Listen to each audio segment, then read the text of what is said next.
ज्येष्ठ मास की धार्मिक कथा। हिंदू धर्म में ज्येष्ठ मास बहुत पवित्र माना जाता है।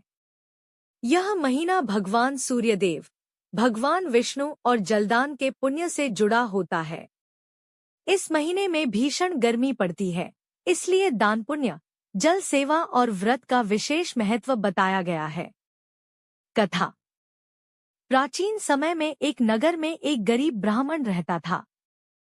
वह बहुत धर्मात्मा था, लेकिन उसके पास धन नहीं था। गर्मी के दिनों में लोग प्यास से परेशान रहते थे। ब्राह्मण रोज सोचता कि वह लोगों की सेवा कैसे करे। एक दिन उसने एक साधु को प्यास से व्याकुल देखा। ब्राह्मण ने अपने घर का थोड़ा सा बचा हुआ पानी और गुड़ साधु को अर्पित कर दिया। साधु प्रसन्न होकर बोले, हे ब्राह्मण, ज्येष्ठ मास में जो व्यक्ति प्यासे को जल पिलाता है, वह महान पुण्य प्राप्त करता है। भगवान विष्णु स्वयं उससे प्रसन्न होते हैं। उस दिन से ब्राह्मण ने नगर के बाहर एक छोटा सा प्याऊ लगाना शुरू कर दिया।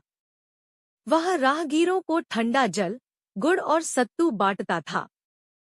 धीरे धीरे उसकी सेवा की चर्चा पूरे नगर में फैल गई।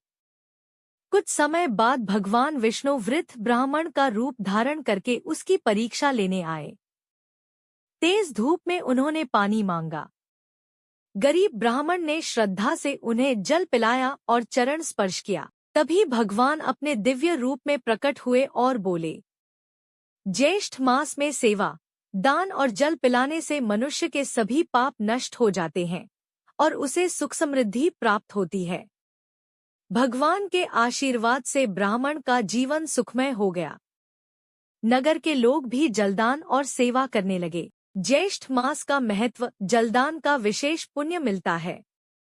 गरीबों को सत्तू, गुड़, छाता, वस्त्र दान करना शुभ माना जाता है। भगवान विष्णु और सूर्यदेव की पूजा फलदायी होती है। पीपल के वृक्ष में जल चढ़ाना शुभ माना जाता है। इस महीने में किया गया दान कई गुना फल देता है। कथा से शिक्षा। प्यासे को जल पिलाना सबसे बड़ा पुण्य है। सेवा और दान से भगवान प्रसन्न होते हैं।